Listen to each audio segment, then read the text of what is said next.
Hello les investisseurs, ici Julien et Maxime. Du coup, on vous retrouve de Mulhouse pour vous faire une présentation du projet de Maxime. Du coup, bienvenue. Ravi de te rencontrer, Maxime. Et avant ça, j'ai oublié, pardon, abonnez-vous, mettez un petit commentaire à la fin de la vidéo pour me dire ce que vous en pensez. Et si vous avez envie de faire la même chose, passez à l'action parce que c'est réalisable. Il y a des gens qui arrivent tous les jours. Maxime, alors, est-ce que tu peux nous raconter un peu cette aventure? Parce que ça fait combien de temps maintenant qu'on va dire on travaille en avance ensemble? Alors on a commencé nous la formation en mars. En mars. À l'heure où on fait cette vidéo, du coup on est en novembre. Oui. À partir du moment où tu es arrivé, tu nous as présenté plusieurs projets et je me rappelle très bien, bon, au début ça partait de trucs assez ambitieux, assez rocambolesques. Combien d'offres, combien de compromis tu as signé? Alors avec celui-là c'est le troisième. Troisième compromis de signer. Voilà. Après il y a aussi eu les offres de vente qui ont été signées, acceptées mais refusées par la suite. Parce que les vendeurs se retiraient, tout simplement. Donc au total, avant d'arriver à ce projet-là, est-ce que tu sais plus ou moins combien d'offres faites? 6 offres faites et acceptées. Je compte pas les offres qui n'ont pas été acceptées pour négociation. Si tu devrais dire un chiffre sur les offres qui n'ont pas été... Parce que Maxime a appliqué à la lettre la chose. Combien d'offres au total tu as fait? Ouais, au moins 10 offres. Au moins 10 offres. Après, avec la négociation et tout. 6 acceptées, du coup, sur une période de 3-4 mois. C'est ça. Donc là, on se retrouve. Est-ce que tu peux nous parler un petit peu de la localisation, de la ville, du quartier dans lequel on se trouve? Alors là, on est à Mulhouse, donc dans le Haut-Rhin, en Alsace. Donc c'est une ville de 110 000 habitants. Alors c'est une ville assez modeste, mais qui bénéficie du plan cœur de ville. Donc c'est vraiment une ville aussi sur laquelle on mise sur le long terme. Là par exemple, cette semaine, il y a la prison, la maison d'arrêt qui a été complètement vidée, qui va être détruite dans les prochaines années et il y aura un grand parc qui sera arboré. Enfin c'est vraiment une plus-value sur le long terme. Projet cœur de ville, donc c'est des villes qui sont subventionnées par du coup le gouvernement pour être réaménagées, réhabilitées, remis en valeur en fait. Donc déjà, de facto, si l'investisseur lambda qui investit ici, à la base, ça va prendre de la valeur grâce à non seulement l'inflation et aux projets qui vont arriver dans ce quartier. Avant de faire quoi que ce soit, avant de faire un travaux, avant de faire une négociation, avant de faire tout achat. Parce que ça concerne plus que la prison, enfin c'est des quartiers entiers, des immeubles qui sont vraiment réhabilités, qui vont vraiment être mis au goût du jour pour vraiment redonner la belle image à la ville de Mulhouse. Et du coup, pour vous, c'est un super, je dis vous parce que tu es aussi avec ta compagne, c'est un super avantage parce que vous êtes de Mulhouse. C'est ça. Alors que certains investisseurs doivent faire quelques heures de route pour aller sur leur lieu d'investissement. Donc effectivement, c'est incomparable comme avantage. Ça a été une grande force parce que c'est ce qui nous a permis en quelques mois de visiter une trentaine de biens. 30 biens visités. Et de pouvoir...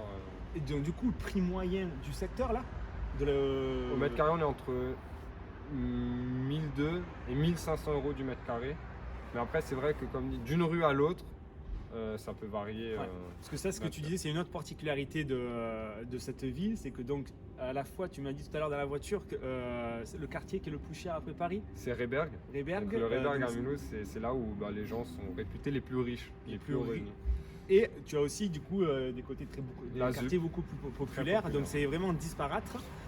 Et là, prix moyen 1200 euros sur certaines rues, parce que c'est à la rue et non pas au quartier, on peut être à 1500 euros. C'est ça, voilà, c'est ça. Donc c'est des prix très intéressants. Nous, pour arriver à faire du cash flow, on dit toujours qu'il faut arriver à 2000 euros, travaux compris.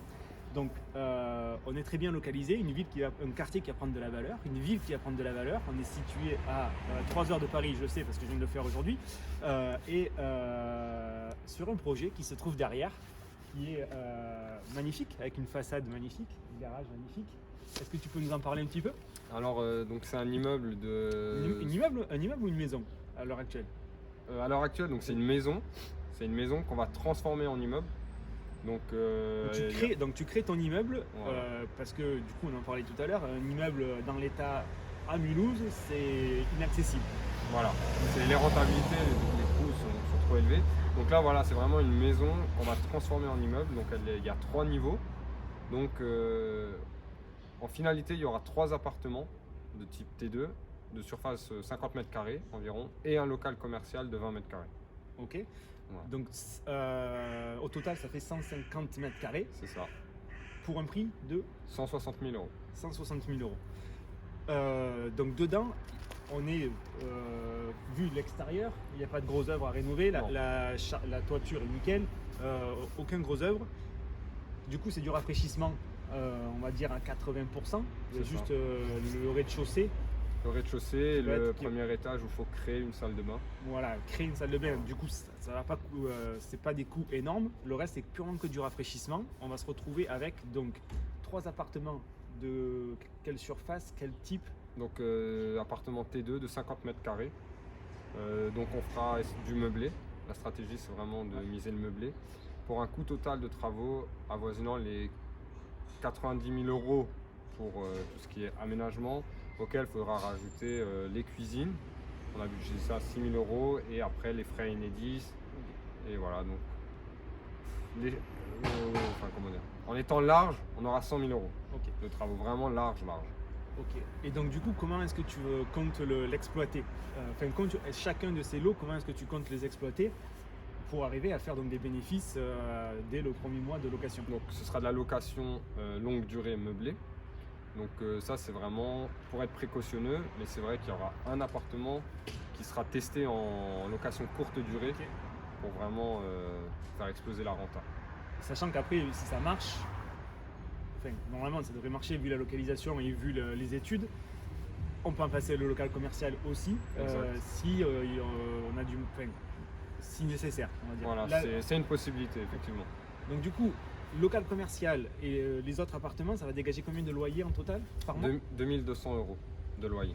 en étant très conservateur. Voilà, en étant Donc- vraiment conservateur, enfin, c'est vraiment les conseils qu'il y a dans la formation et c'est très bien d'être conservateur, ça évite vraiment les mauvaises surprises. Le but étant de bien dormir et de ne pas Voilà. avoir une rentabilité sur le papier et pas sur le compte en banque. Donc conservateur, ça nous affiche une rentabilité À 9% à peu près, net, hein, c'est vraiment... pour être dans la ville, là où tu investis. Donc effectivement, peut-être qu'on aurait pu aller chercher 10%, mais un point de plus pour faire 2 heures de route, ça ne vaut absolument pas le jeu. Autant rester là où on est et peut-être accepter d'avoir une rentabilité un petit peu plus basse, mais beaucoup plus de confort sur le projet. Bien sûr, bien sûr. Est-ce que du coup tu as rencontré des difficultés Sur ce projet de manière générale pour trouver le bien qui va te permettre vraiment d'arriver. Alors c'est quoi l'objectif? Pourquoi est-ce que tu investis et est-ce que tu as rencontré des difficultés? Ben, pourquoi j'investis? Voilà, pour atteindre le but d'être libre financièrement. Alors ça veut tout dire et ça veut rien dire, mais c'est surtout voilà, déjà une passion, un plaisir de pouvoir investir et c'est surtout aussi voilà, pour me dégager donc, du cash flow et en fait atteindre le point de dire ne plus être dépendant du salariat. Ok. C'est surtout ça. Et Donc bon, soyons clairs, c'est pas avec un seul que, Oui, que tu non, vas y bien aller. sûr, bien sûr. Mais le but c'est, tu as quel âge? 26 ans. 26 ans, t'en fais un, dans un an c'est fini, bon, maintenant Voilà. tu as les contacts, le réseau qui se développe dans ta ville, enfin, ça va t'être servi sur un plateau petit à petit. C'est ça, bien sûr. Ok. Du coup, objectif, être moins dépendant du salariat, du travail, plus profiter et moins travailler. Et alors, c'est quoi les difficultés que tu as rencontrées pour trouver un bien tel que celui-là?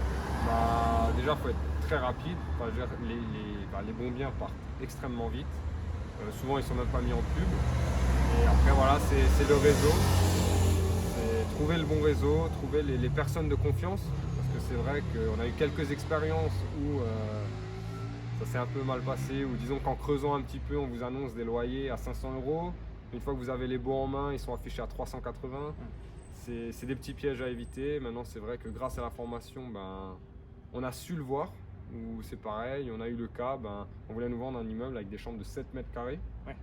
Donc voilà, bon, on s'est retiré, hein, parce que c'est simple. Mais tout ça, ou même savoir que les compteurs, c'est plein de choses qu'on apprend au fil de la formation et qui nous ont vraiment été bénéfiques, qui nous ont fait vraiment gagner beaucoup de temps. Et pour mener à ce projet que j'ai eu grâce au réseau, car ce projet, on l'a eu complètement en off-market. C'est vraiment Et alors, est-ce que c'est tu peux- grâce au réseau. off-market, mais du coup, tu l'as créé, mine de rien. En fait. Oui. Tu vois, du coup, ça s'est pas arrivé off-market, on ne te l'a pas servi sur un plateau, on t'a appris à le créer. Oui, bien sûr. C'est de cette manière-là que du coup, tu as accès aux meilleurs. Bah, j'ai créé une relation avec l'agent immobilier. On était déjà en contact sur un autre projet qui ne s'est pas fait. Et c'est vrai que ce qu'il a apprécié chez nous, c'est. Enfin, voilà, on a été cordial, enfin, humain tout simplement. Et le réseau, enfin, l'affinité est passée. Et voilà, c'est vraiment la force du réseau. Top. Est-ce que du coup, tu veux conclure en laissant un petit conseil aux personnes qui vont voir cette vidéo? Surtout ne pas baisser les bras. Enfin, je veux dire, voilà, on a eu 3 refus, enfin 3 projets où on s'y voyait, 3 échecs, mais finalement le 4e est là. S'il y a un conseil que je pourrais donner, c'est de surtout pas baisser les bras et d'être patient. D'être vraiment patient. Ben, merci beaucoup Maxime. Merci à toi. Abonnez-vous, mettez des commentaires, passez à l'action, posez vos questions, on vous répondra et on vous retrouve très bientôt pour une prochaine vidéo. Bye bye.